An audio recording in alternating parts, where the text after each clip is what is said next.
Maqsud İbrahimbəyov Yaradıcılıq Mərkəzində 13 yaşlı Zeynəb Babayevanın müəllifi olduğu Zeynəbin Sehrli Dünyası adlı sərginin açılışı olub. Bizim Media Azərtacda istinadən xəbər verir ki, ekspozisiyada iştirak edənlər arasında Heydər Əliyev Fondunun vitse-prezidenti Leyla Əliyeva və Bakı Media Mərkəzinin rəhbəri Arzu Əliyeva da olub. Sərgidə gənc rəssamın təbiətə, heyvanlara, flora və faunaya olan sevgisindən ilham alan əsərləri təqdim olunub. Zeynəb öz əsərlərində gil, kətan sapları, parça kimi təbii materiallardan istifadə edərək onları zəngin daxili aləmi və parlaq təxəyyülünün yaratdığı obrazlara çevirib. Tədbiri Azərbaycan Dövlət Rəssamlıq Akademiyasının prorektoru, xalq rəssamı Səlhəb Məmmədov salamlayıcı nitqlə açıb. O, çıxışında gənc rəssamın işlərini yüksək qiymətləndirib və ona yaradıcılığında uğurlar arzulayıb. Qeyd edib ki, məhz belə uşaqlar gələcək milli incəsənətimizin əsasını təşkil edirlər. O qeyd edib ki, Zeynəbin əsərlərində valehedici zövq və yaradıcılığa heyrətamiz səy hiss olunur. Bundan başqa, xalq rəssamı ekspozisiyanın müəllifinə xüsusi təkliflə müraciət edib. Onu Azərbaycan Dövlət Rəssamlıq Akademiyasına, Heykəltaraşlıq Fakültəsinə dəvət edib. Səlhəb Məmmədov vurğulayıb. Səni Azərbaycan Dövlət Rəssamlıq Akademiyasına, Heykəltaraşlıq Fakültəsinə dəvət etmək istəyirəm. Gələrsən və orada peşəkar ustaların və fakültəmizin tələbələrinin iş prosesi ilə tanış olarsan, habelə ab-havanı hiss edərsən. Əminəm ki, bu, sənin üçün ilham verici amil və mühüm təcrübə olacaq.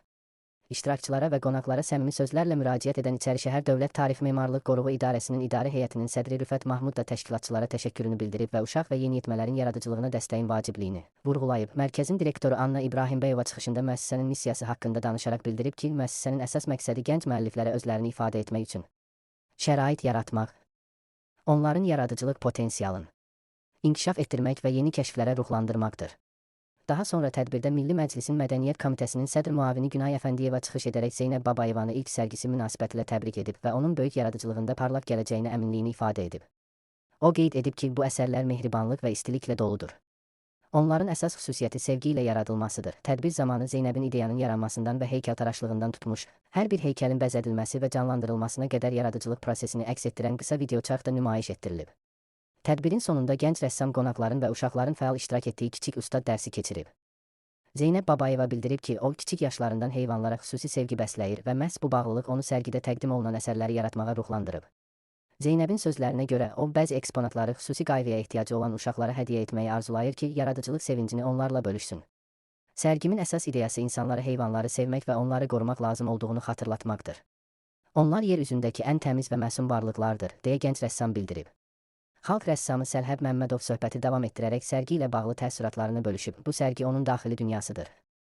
İşıqla, təbiətə qayğı ilə və hər əsərində hiss olunan xüsusi saflıqla doludur, deyə xalq rəssamı vurğulayıb. Rəssam qeyd edib ki, Zeynəbin əsərləri heç bir şübhə doğurmur. Onlar səmimi hisslərdən, dərin müşahidə qabiliyyəti və zəngin təxəyyüldən yaranıb. Onun yaratdığı əsərlər onun ruhunu əks etdirir. Uşağın, xüsusən də 13 yaşında olan birinin ruhu isə təəccüblü dərəcədə təmizdir. Məhz bu təmizlik, toxunulmazlıq və mehribanlıq onun kompozisiyalarında yaşayır, deyə Səlhəb Məmmədov izah edib. Sonda rəssam Maqsud İbrahimbəyov Yaradıcılıq Mərkəzinə xüsusi təşəkkürünü bildirib. Maqsud İbrahimbəyov Yaradıcılıq Mərkəzinə uşaqlara özlərini ifadə etmək imkanı yaratdığı üçün təşəkkür edirəm. Qeyd edək ki, sərgi xalq yazıçısı Maqsud İbrahimbəyovun anadan olmasının 90 illik yubileyinin keçirilməsi haqqında Azərbaycan Respublikası Prezidentinin sərəncamı çərçivəsində keçirilib.